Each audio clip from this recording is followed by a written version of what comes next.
Olá, sejam todos muito bem-vindos ao primeiro Conexão USP de 2021. No ano passado, o novo coronavírus chegou ao Brasil e aniquilou praticamente tudo o que conhecíamos como normal. E a USP sentiu diretamente esses efeitos. Mesmo assim, a Universidade de São Paulo, incluindo a FOB e o Centrinho aqui em Bauru, conseguiu mostrar e reafirmar o seu papel diante da sociedade. E para fazer uma breve retrospectiva do que foi 2020, também uma perspectiva do que vai ser 2021, estou aqui conectado com o professor Carlos Ferreira dos Santos, que é diretor da FOB e superintendente do Centrinho. Professor, muito obrigado por mais uma vez bater esse papo com a gente. Olá, Vitor. Eu que agradeço a oportunidade, sempre um prazer falar com vocês da TV USP de Bauru. Bom, professor, 2020, um ano muito desafiador, podemos dizer assim, né? Mas a FOB aqui em Bauru conseguiu mostrar o protagonismo, né, professor? Principalmente aí, eu acredito que um dos primeiros pontos que a gente gostaria de falar é sobre a rede de diagnóstico, né? Um momento muito difícil aí para as cidades e a FOB conseguiu entrar nessa rede de diagnóstico, colaborar muito com o município de Bauru, né, professor? Sim, Vitor, de fato eu acho que a FOB escreveu um capítulo bem bonito na história dela, porque no início da pandemia, estou falando ali de março de 2020, nós não tínhamos disponível em Bauru e região o teste para diagnóstico molecular por RT-PCR em tempo real da Covid-19. E a USP começou a se organizar. Inicialmente, a reitoria estabeleceu uma comissão, e essa comissão fez uma busca por laboratórios que teriam tanto os equipamentos quanto o pessoal qualificado para realizar esse teste. E como eu já tinha um laboratório de pesquisa, não é, que eu coordeno na disciplina de farmacologia, com todos os equipamentos, com a minha pessoa e com funcionários e pós-graduandos que poderiam ajudar, eu coloquei essa estrutura à disposição. E a partir daí, a USP conseguiu nos auxiliar em relação à habilitação junto ao Instituto Adolfo Lutz. Nós passamos por uma prova, realmente, recebemos amostras que nós tínhamos que avaliar e dar um diagnóstico de forma cega, e ao obtermos nota 10, nós conseguimos, então, a habilitação pelo Instituto Adolfo Lutz, e aí tudo começou ali a partir de abril, não é? Com a orquestração feita pelo Instituto Adolfo Lutz de Bauru, que é quem recepciona as amostras de Bauru e outros 38 municípios da região, e distribui para eles mesmos, para a FOB e também para o Instituto Lauro de Souza Lima. Então, nós temos esse trio, não é, de laboratórios em Bauru, que conseguiu, então, dar uma ajuda muito importante em relação à pandemia, já que sem a testagem seria como trabalhar no escuro. Professor, eu não sei se o senhor tem os números exatos, mas foram muitos testes realizados no ano passado, continua, né, a testagem. O senhor tem uma média de quantos testes foram feitos em 2020 na FOB, no Laboratório de Farmacologia? Tenho sim, eu sou muito bom de números, né, vocês sabem. Sim. Nós fechamos em 30 de dezembro de 2020 com cerca de 40 mil testes. Para um laboratório como o nosso, né, que teve que se adaptar totalmente, porque era um laboratório de pesquisa, e se colocou à disposição da população para fazer esse trabalho de extensão, esses números são muito significativos e realmente me trazem muito orgulho, e eu não tenho palavras para agradecer à equipe que me acompanhou e que me acompanha, não é, até os dias de hoje em relação a esses testes. Então, se nós imaginássemos Bauru sem esses 40 mil testes, seria muito complicado para quem está lá na ponta, né, os médicos nos hospitais, nas UBSs, nas unidades de saúde da família, para saber qual a estratégia a tomar em relação a cada paciente que está sendo tratado. Professor, e em relação a funcionários e alunos, também houve testagem desse público interno mais do campus, né? Nós tivemos, a partir de outubro, o retorno gradual das atividades de pesquisa laboratoriais na FOB, e foram testados, sim, professores, servidores técnico-administrativos e os alunos de pós-graduação envolvidos, tanto mestrado como doutorado, e também pós-doutorandos e alguns alunos de iniciação científica, já que o grupo de trabalho do Plano USP de retorno permitia a participação de alunos de iniciação científica em atividades de pesquisa laboratoriais. Já no HRAC, antes mesmo, nós começamos a testar os pacientes cirúrgicos e também todos os nossos servidores técnico-administrativos. No HRAC, nós chegamos a fazer praticamente 3 mil testes da nossa comunidade e dos pacientes em 2020, e isso foi muito importante para que nós pudéssemos controlar internamente a pandemia. Professor, o senhor falou do HRAC, do Centrinho. A gente também, fora a questão dos testes, a gente teve um momento muito complicado de EPIs, né, equipamentos de proteção individual. Teve um momento que o Centrinho chegou a emprestar máscaras para o município, né, essas máscaras já foram devolvidas, salvo engano, mas teve esse momento também, né? Sim, houve esse momento e eu quero dizer que realmente Bauru se uniu, houve uma união absoluta de todos os atores, de todos os envolvidos, principalmente nós que compomos a rede pública. Então, fizemos, sim, empréstimo de máscaras para a Prefeitura Municipal, que posteriormente nos devolveu, e dentre outras várias ações, não é, que FOB e HRAC puderam ajudar também. Uma outra ação que eu acredito que houve essa parceria foi uma capacitação, parece, no SEX, né? Foi muito importante isso. Acho que era capacitação exatamente sobre intubação, alguns procedimentos muito específicos da pandemia foram feitos dentro do SEX, ali no Centrinho, né, professor? Exatamente. Nós temos esse Centro de Educação e Capacitação em Saúde. O SEX, há uma confusão, porque ele fica no antigo espaço do HRAC, que era da UEP, mas a UEP, no organograma do nosso campus, ela é da FOB.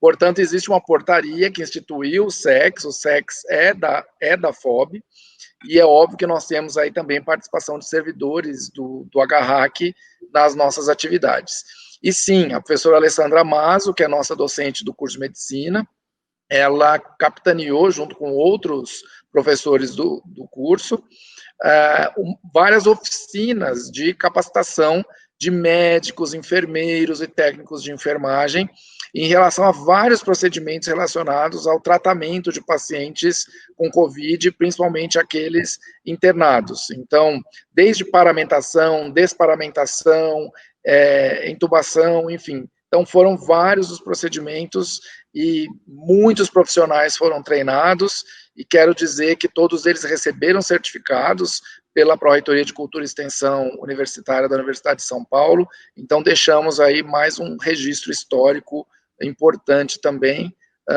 além do que documento, né, de que a pessoa foi treinada aqui na USP para tal.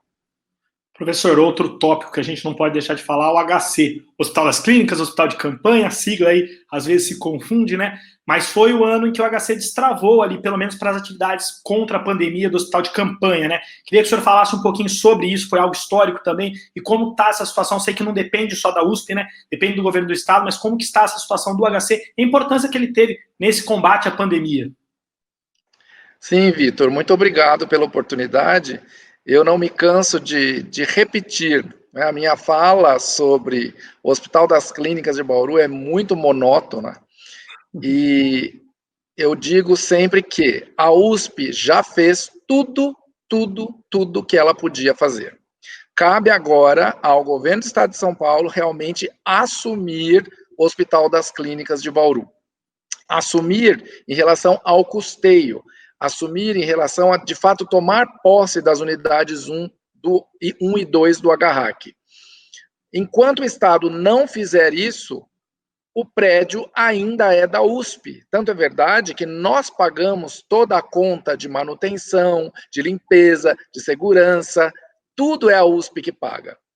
Portanto, o hospital de campanha, ele aconteceu e tinha que acontecer porque nós realmente precisávamos de uma estrutura para atender um número maior de pacientes com Covid, a partir de uma autorização que o magnífico reitor da USP, já que a USP é a proprietária, deu à Secretaria do Estado da Saúde. Então, nós temos 40 leitos montados nos 4º e 5º andares, em pleno funcionamento, e com essa autorização que a USP deu à Secretaria do Estado da Saúde.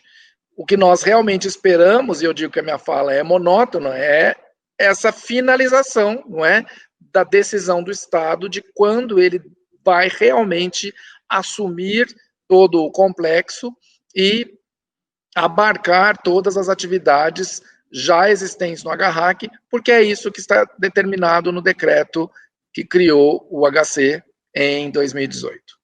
Isso que o senhor diz, a compromisso não é só palavra, né, professor? Que a gente sabe que já veio governador aqui em Bauru e fez esse compromisso público, mas tem que estar tudo assinado lá, tem que estar tudo no papel, né, professor? É importante que seja documentado. Exatamente, Vitor, porque se nós não temos papéis assinados, o proprietário do prédio continua a USP. E quem paga as contas de tudo, de manutenção, como eu disse, de segurança, de limpeza, enfim, de tudo, é a Universidade de São Paulo. Então, nós já temos propostas de como pode ser feito o HC, o Departamento Regional de Saúde 6, na figura da sua diretora, Doroti Ferreira, já fez um desenho de quais são as necessidades da região, de quais são as especialidades que devem ser agregadas.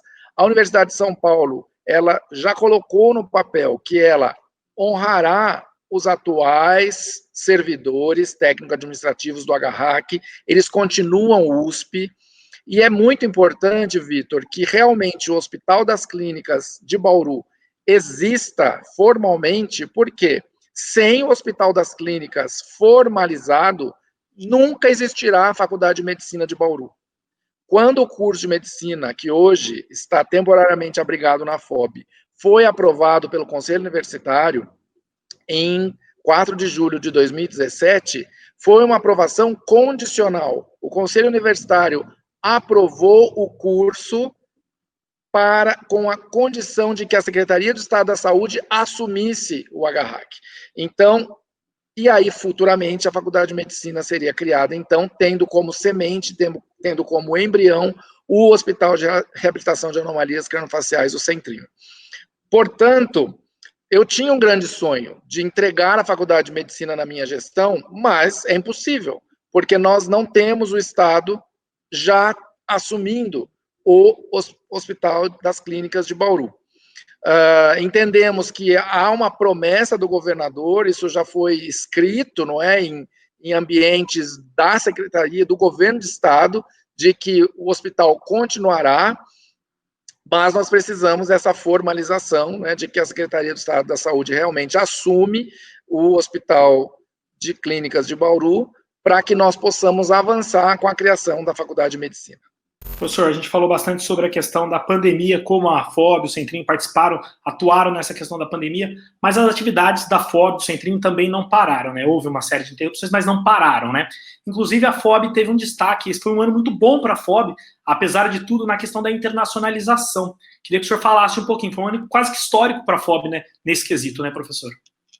Foi sim, Vitor, e eu tenho, assim, muito orgulho, não é? Eu poderia falar muito sobre todos os feitos da nossa amada FOB, como eu sempre escrevo e digo, não é? Mas eu começaria lá no início do ano, no primeiro trimestre ainda, com a ida da nossa aluna Júlia Bravo Braus para a Universidade do Porto. Nós conseguimos firmar um convênio para o duplo diploma na graduação com a Faculdade de Medicina Dentária da Universidade do Porto.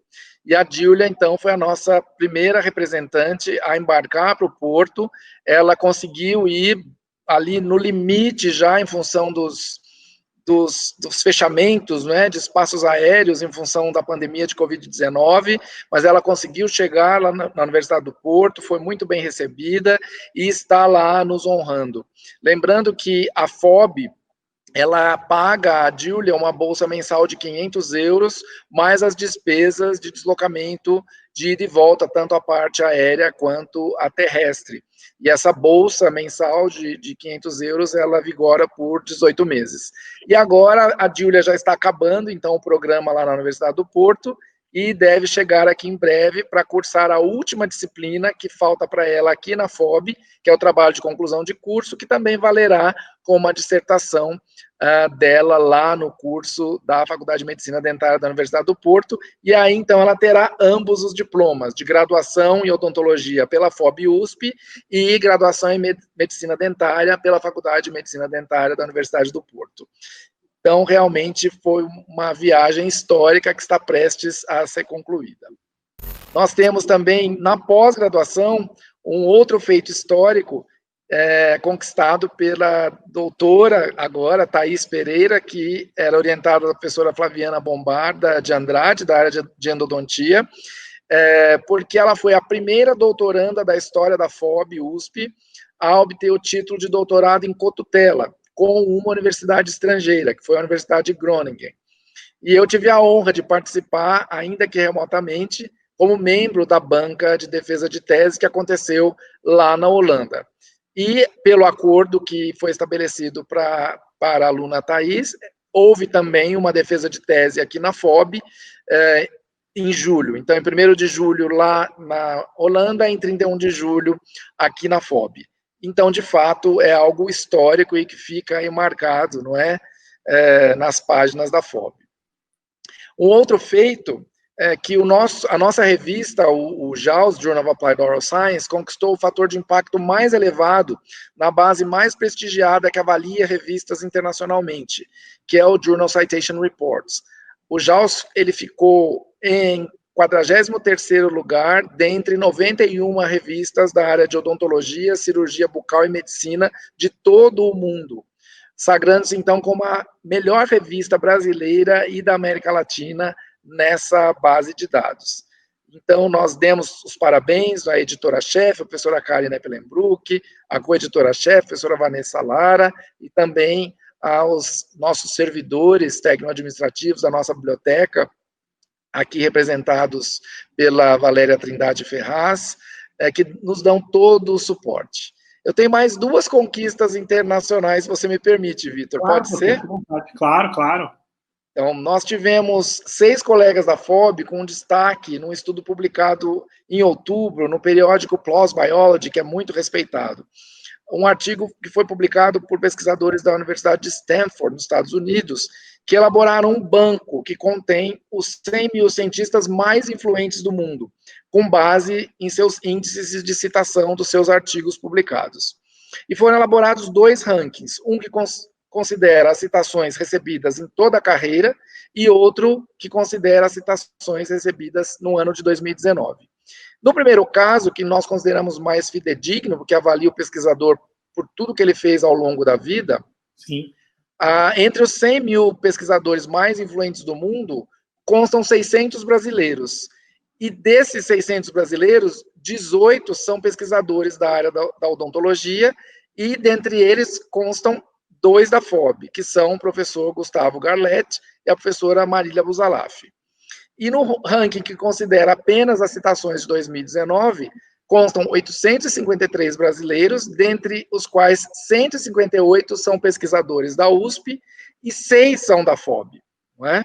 O professor Gustavo Garlett, a professora Marília, que já estavam na outra citação, o professor Marco Duarte, o professor Paulo Conte, a professora Ana Carolina Magalhães e o professor Estevam Augusto Bonfante. Então, isso mostra, não é, a pujança da pesquisa da FOB, que está aí, digamos, documentada por colegas, né, lá do primeiro mundo e que conseguiram fazer um trabalho muito minucioso em que os nossos colegas apareceram. Então, é motivo de muito orgulho, né, para toda a nossa comunidade.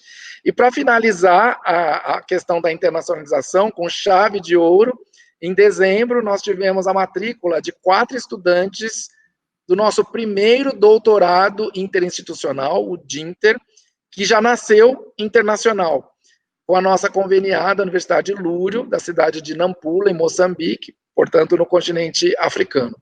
Então, Vitor, apesar de toda a dificuldade da pandemia, de fecha espaço aéreo aqui, abre lá e vice-versa, esses 4 alunos conseguiram se deslocar de Moçambique até Bauru, fizeram todos os procedimentos exigidos pela Polícia Federal, que gerou um documento exigido pela USP para que a matrícula pudesse ser feita, e a matrícula ela tinha que ser presencial.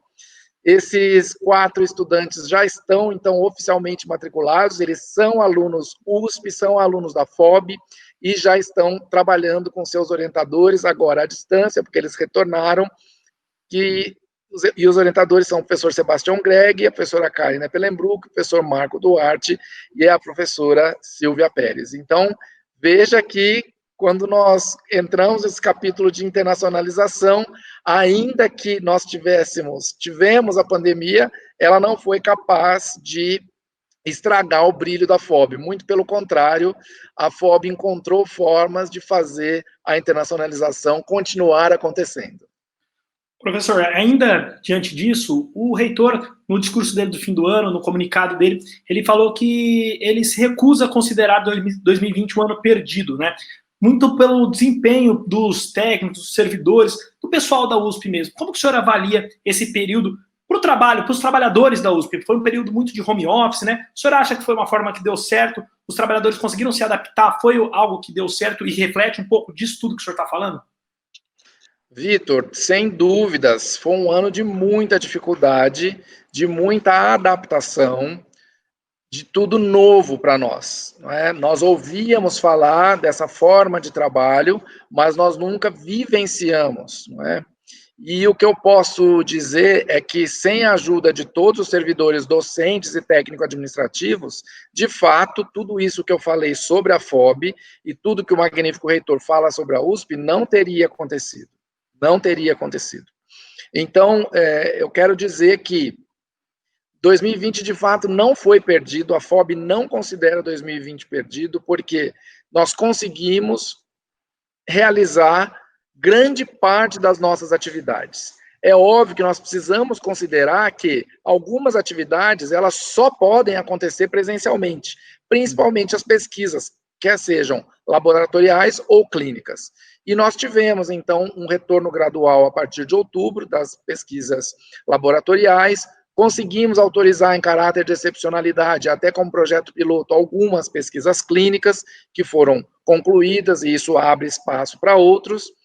Mas, Vitor, como diz o próprio magnífico reitor, nós temos o maior desafio de todos, que é o retorno da graduação.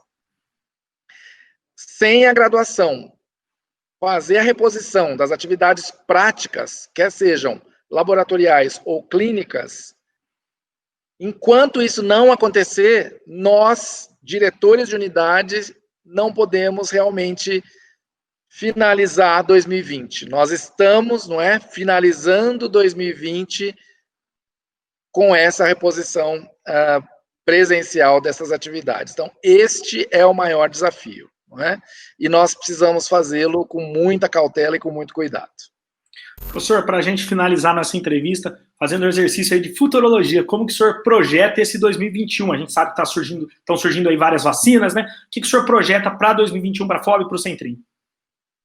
Bom, nós já estamos fazendo coisas, não é, Vitor? Eu terminei falando do retorno gradual da graduação, e a FOB, pelo que eu sei, é uma das únicas unidades que trouxe de volta os alunos da graduação a partir de 4 de janeiro.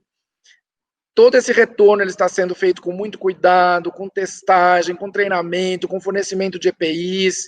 Então, esse é o nosso maior objetivo, de janeiro até o início de abril, finalizar, não é, a reposição das atividades presenciais e fazer a colação de grau dos nossos concluintes, dos 4º anos de odontologia e fonoaudiologia. Por quê, Vitor? Muitos desses estudantes já têm oportunidades, inclusive dentro da própria USP, ou querem concorrer a oportunidades dentro da própria USP. Então, isso nos coloca um peso ainda maior nas costas, porque nós somos USP e nós não podemos tolher o futuro, né, tolher as oportunidades desses jovens brilhantes em relação ao futuro profissional deles. E sem o diploma, sem a colação de grau, eles sequer podem se apresentar, eles sequer podem continuar concorrendo.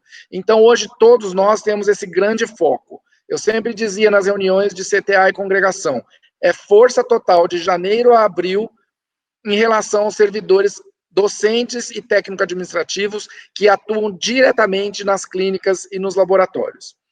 Esperamos que tenhamos a ajuda de todos, que não haja aglomeração, que não haja festas, para que nós realmente possamos terminar esse período com saúde a contento. Fora isso, nós temos muitos projetos, né, em andamento. 2021 é um ano muito especial, porque nós temos sucessão reitoral na Universidade de São Paulo e nós temos sucessão de diretoria na FOB-USP. Mas como eu também já disse no CTA, que aconteceu na semana passada, nós temos um magnífico reitor que tem um mandato até 24 de janeiro de 2022 e temos um diretor da FOB que tem seu mandato até 9 de março de 2022. E é óbvio que isso precisa ser respeitado. não é? Ainda que haja expectativas em relação à sucessão, vamos viver um dia de cada vez, porque sabemos que a Universidade de São Paulo e a FOB são grandiosas e há muitas pessoas que podem fazer o comando muito bem. Mas nós temos aí vários planos, não é? A FOB iniciou várias reformas e que serão concluídas agora em 2020, endodontia, a primeira parte do departamento de fonoaudiologia, segunda parte do departamento de fono, o setor financeiro e almoxarifado, a anatomia, uma obra grandiosa de R$ 1.400.000, e a construção do único prédio, né, a única construção do mandato, que é o Laboratório Integrado de Pesquisas em Fonoaudiologia, que já começou a ser levantado, e a expectativa de entrega é em dezembro. Então, temos muitos planos, as expectativas são muito grandes em relação a não apenas as reformas, mas também melhorias relacionadas à graduação, à pós-graduação. Tivemos um boom do sistema Romeu, que faz o gerenciamento dos nossos ambientes de clínica, na odontologia, agora já começa a ser implantado na fonoaudiologia também. Temos novidades aí para os cursos de odonto, de fono e medicina. No HRAC também, parcerias internacionais importantes que serão anunciadas em breve, e espero que fiquem todos aí atentos aos anúncios.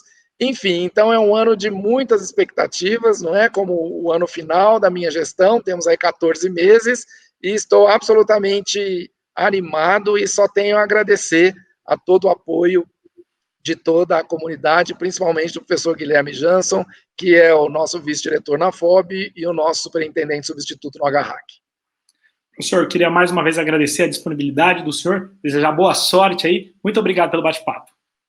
Eu que agradeço, Vitor, fico disponível para sempre que a TV USP precisar, que eu faça algum esclarecimento ou possa contribuir com algum assunto. Muito obrigado. Eu que agradeço, professor. Bom, e com isso encerramos o primeiro Conexão USP de 2021. Esperamos que tenham gostado e até a nossa próxima conexão.